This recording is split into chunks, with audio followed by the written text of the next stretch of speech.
صباح او مساء الورد على حسب وصول الفيديو ليك. حلقة النهارده هنطلع بره شوية، مش بره مصر بس ولا بره افريقيا، لا ده بره قوي. هطلع النهارده على الكائنات الفضائية. بس قبل ما نتكلم عن الكائنات الفضائية احنا عايزين نجاوب على سؤال واحد كده الاول. هو احنا لوحدنا في الكون؟ علشان نجاوب على السؤال ده عايزين نعرف الاول شوية معلومات كده عن الكون. هنبتديها من جوه لبره. يعني مثلا الاول الكرة الارضية معاها القمر بيلف حول نفسه، الكرة الأرضية بتلف حول نفسها، والقمر بيلف حول الكرة الأرضية. الاثنين دول جوه مجموعة شمسية في وسط شوية كواكب بيلفوا مع بعض حوالين الشمس. الشمس ده نجم كبير أو متوسط، مش كبير قوي، نجم كده متوسط من ملايين النجوم. المجرة دي اسمها مجرة درب التبانة. ليه سموها درب التبانة؟ ما عنديش فكرة، بس هي اسمها درب التبانة دلوقتي. في مجرة تانية كتير زي العين السوداء، بودا، مش العين السخنة، العين السوداء، بودا، السيجار، المذنب، في مجرات تانية كتير. فعلى كده النجم ده اهو في وسط ملايين النجوم. نجوم تانية حواليها كواكب تانية في مجرات تانية. دنيا كبيرة أوي. حجم كوكب الأرض بالنسبة للكون الكبير ده كله حجم رملاية بالنسبة لملعب كورة. شايفين الفرق؟ شايفين النسبة؟ رملاية بالنسبة لملعب كورة.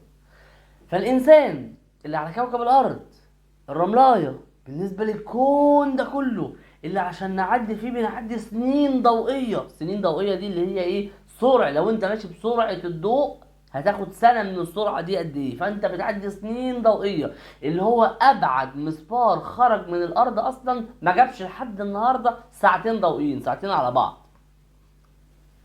ففي وسط الكون ده كله ما اعتقدش وده اعتقادي انا الشخصي الذي لا يمثل اي اهمية خالص، ما اعتقدش ان ربنا خلق الكون ده كله والانسان بس اللي عايش فيه. مش لازم اقول ان في انسان تاني او اشكال تانية من شكلنا، بس اكيد في اشكال تانية للحياة، مخلوقات، اشكال تانية. وبنرتكز ذهننا بقى للقرآن لان انا مش دليل العلم. العلم ده متغير مش ثابت. يعني مثلا لو رجعنا في حلقة السفر عبر الزمن في اللي قبليها بالحلقة ولا حلقتين هنلاقي ان العلم متضارب. يعني كان نيوتن الاول كان بيتعامل مع الزمن كأنه مطلق. جه عمو اينشتاين قال له لا يا معلم، ما بقاش مطلق، ده بقى نسبي. من 200 سنة كانوا بيقولوا مجنون او متخلف اللي هتلاقيه بيتكلم في الحديدة، وانا النهارده بكلمكم من خلال الحديدة. فالعلم مش ثابت، بس الثابت كتاب الله القرآن. فاحنا مرجعنا في القرآن نشوف فيه. يعني مثلا قال سبحانه وتعالى في سورة النحل آية 8 بسم الله الرحمن الرحيم: والخيل والبغال والحمير لتركبوها وزينة ويخلق ما لا تعلمون. ونحط ما لا تعلمون دي بقى نحط تحتها خطين ثلاثة كده، لأن هو ما قالش ما لا تعلمون في الأرض أو ما لا تعلمون في البحار، لا هو أجابها سابها مفتوحة ما لا تعلمون. لحد النهارده في محيطات في اعماق كبيره جدا احنا مش عارفين نوصل لها، ده على الارض تبعنا اهو لسه. وفيها مخلوقات لسه لحد دلوقتي بنكتشفها زي الكراكن.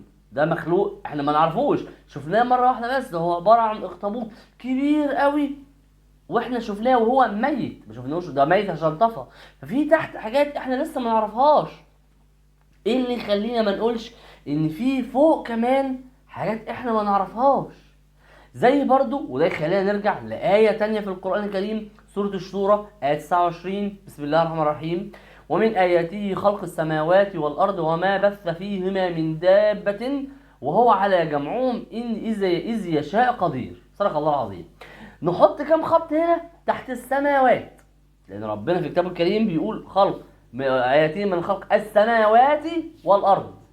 مش هنا مش هنقول بقى الطبقات السماء، لا، لان هو كان في سبع طبقات للارض وسبع طبقات للسماء. لا هو قال للارض اللي هي لو نقول كوكب الارض قال السماوات.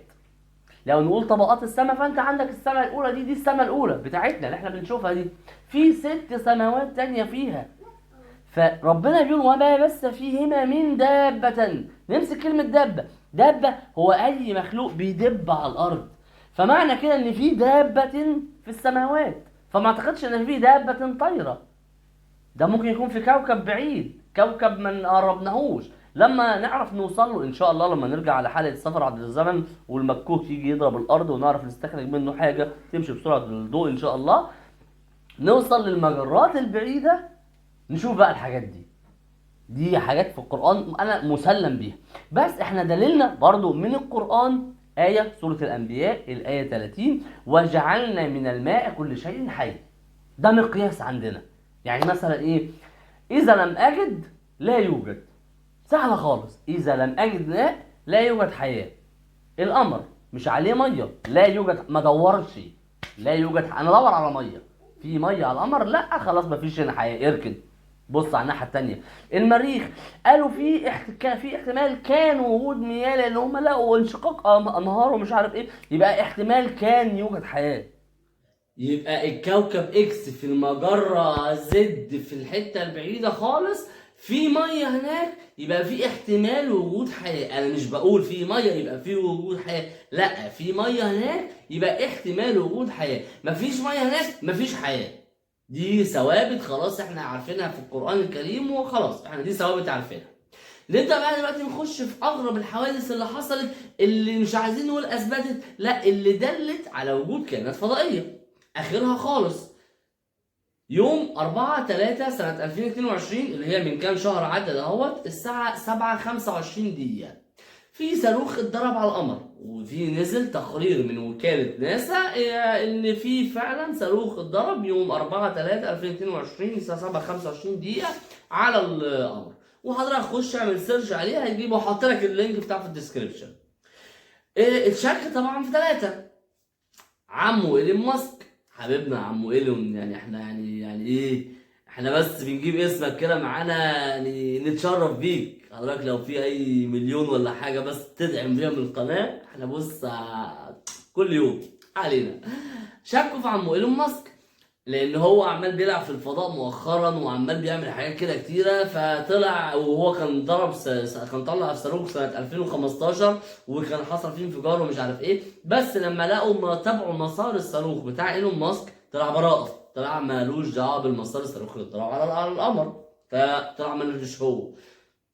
بصوا على رقم 2: الصين كل يومين يتولها صاروخ في الفضاء، وفضلوا مشيبيننا وراهم في صاروخ تايه يا جدعان، وتابعوا فضلوا متابعوه ل4 ايام كاملين. وانا كنت شاكك ان هو هيسيب الدنيا كلها ويجي يقع فوق دماغ بيتنا، بس الحمد لله دخل مجال الجوي لكوكب الارض ووقع في المحيط. خلاص، واثبتوا ان مش هو. طب يكونش عم الكوكب عمو كيم يونج؟ طبعا الراجل ده ممكن تهب في دماغه انا هدمر القمر، حاجات ضربه صاروخين، ومحدش، مفيش كلب هيقول له انت بتعمل ايه. براحتك يا باشا، بس عشان مش دعوه. بس طلع بريء. ليه بقى طلع بريء؟ عافيه كده طلع بريء. لا، هو ليه بقى طلع بريء؟ لان وكاله ناسا طلعت تقرير قالت ان الصاروخ اتضرب على الجانب المظلم في القمر. لا، يعني ايه بقى الجانب المظلم في القمر يا عم شريف؟ اقول لك يا عمو. كوكب الارض زي ما احنا عارفين اهوت بيلف حوالين نفسه عادي جدا.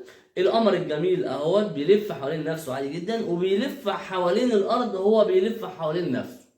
فالقمر طول ما هو بيلف حوالينا وبيلف حوالين نفسه، احنا شايفين منه وش واحد بس. هو ليه وش ورا احنا مش شايفينه، هو طول ما هو بيلف عامل معانا كده، فاحنا شايفين منه وش واحد بس. الوش اللي ورا مسمينه الجانب المظلم. هو لا مظلم ولا حاجه، هو بيجي عليه اشعه الشمس وبينور وكل حاجه، بس هو عشان قال ايه ما بيشوفناش اصلا، ما علينا. الجانب المظلم ده اهو. الصاروخ بقى فرقع يا معلم على الجانب المظلم ده.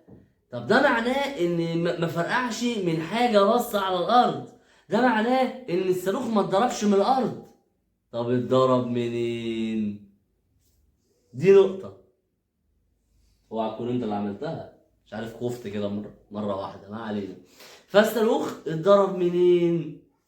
هل بقى في حضارة تانية كانت بتصبح علينا بصاروخ فجه في القمر بتقول لنا احنا موجودين؟ ما نعرفش، ده لغز من الالغاز لحد دلوقتي محدش عرفه. في حاجة تانية، اريا 51، المنطقة 51، دي منطقة في أمريكا عليها تحوم حواليها شبهات كتير جدا. في شواهد عيان كتير قالوا ان في هم شافوا اطباق طايره فوقيها، وفي ناس كتير جدا اكدوا ان فيها كائنات فضائيه عايشه جواها، وفي ناس قالوا لا دول بيتعمل عليها تجارب على البشر، وفي ففي اقاويل كتيره اتقالت عليها.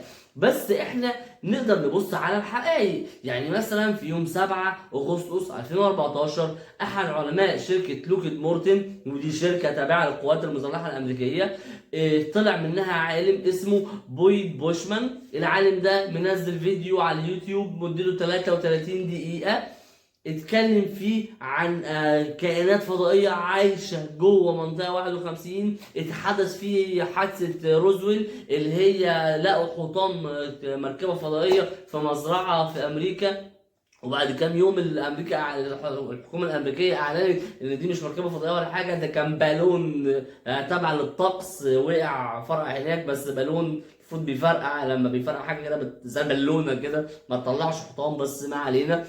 عمو بويد بوشمان قال لا دي فعلا مركبه فضائيه، وكان جايب معاه صور ودلائل وبراهين على كلامه ده. وده راجل مش محتاج صيت، مش محتاج فلوس، لا هو راجل واخد كذا شهاده دكتوراه، واخد منح كتير جدا، فمش ده اللي هيكذب. هو راجل بيتكلم بالبراهين وبالادله، وفي فعلا صور. حضرتك لو دخلت على اليوتيوب وعملت سيرش على الفيديو بتاعه هتلاقيه مطلع صور لكائنات هو نفسه اتكلم عنها، وقال لك الكائنات دي طولها 150 سم، بتعيش لاكتر من 200 سنه، ما بتتكلمش بس بتتواصل مع بعضها عن طريق التخاطر. ودي اللي جاء منها فيلم اندبندنت داي بتاع ويل سميث، اللي هم الكائنات اللي بتتكلم بالتخاطر وليف وداي والكلام ده.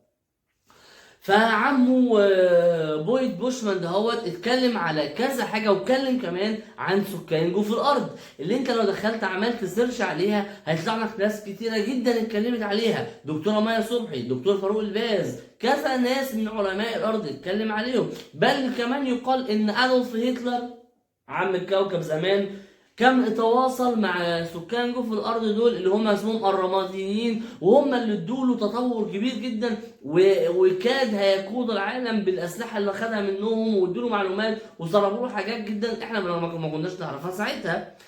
فدي حاجه من الحاجات اللي اتقال اللي اكدها دكتور بويد بوشمان. بل بالعكس كمان في عالم نزل جه بعديه يتكلم اسمه بوب لازار. العالم ده اكد كلام دكتور بويد بوشمان. الغريب في الموضوع ان دكتور بويد بوشمان بعد لما خلص الفيديو بتاعه بعديها بمده قليله جدا مات. طب هل هو مات طبيعي؟ هل هو مات بفعل فاعل؟ الله اعلم، دي ما نعرفهاش. فدي حادث اختفائه وحادث موته بالطريقه الغريبه دهيت تثير الشكوك. وكمان اللي يثير الشكوك اكتر رد كل رؤساء امريكا، باراك اوباما، دونالد ترامب، جورج بوش الاب والابن، لما اتسالوا عن اريا 51 واتسالوا عن المخلوقات الفضائيه ردهم رد قاطع وصريح ومبرمج: لا نستطيع تاكيد او انكار اي من المعلومات الاتيه. ده رد من الاف بي اي بيبقى متدربين عليه لما بيستدلوا لشهاده حاجه في المحكمه مش عايزين يفصحوا عنها، بيقولوا الكلام ده: لا نستطيع تاكيد او انكار اي من المعلومات الاتيه. فكان كل تصريحات رؤساء امريكا بنفس النص ده، اللي هو احنا لا هنأكد ولا هننفي. طب يا معلم ما تقول لنا ليه الغموض في الكلام ده كله؟ ليه ان احنا اذا في مخلوقات ما فيش مخلوقات؟ وده اللي قيل، انا مش عايز اقول اكيد او مش اكيد، قيل ان دونالد ترامب كان ده عمل معاهدات مع الناس بتوع جوف الارض دول اللي هم الرماديين، وكان هيعلن فعلا عن وجودهم، بس جاله تحذير من الاف بي اي ان البشر غير مؤهلين نفسيا لاستيعاب فكره وجود كائنات فضائيه، فاتمنع عنه وما قالش الموضوع ده. بس انا مش متاكد من المعلومه الاخيره دي من اللي يقيل وقال، بس كل المعلومات اللي انا اتاكدت منها قلتها وقلت تحتيها. ففي اخر الحلقه اي حد بقى عنده معلومات عن وجود كائنات فضائيه، عدم وجود كائنات فضائيه، عنده مواضيع اخرى نحب نتكلم فيها، يسيبها لي في الكومنتات. وصدقوني انا مبسوط جدا جدا جدا بالكومنتات اللي انا قريتها منكم في الفترات اللي في الفيديوهات اللي فاتت، وبجد والله فرحتني جدا جدا جدا جدا. ويا رب اشوفكم دايما على خير. وبس كده يا سيدي، اشوفكم دايما على خير. سلام.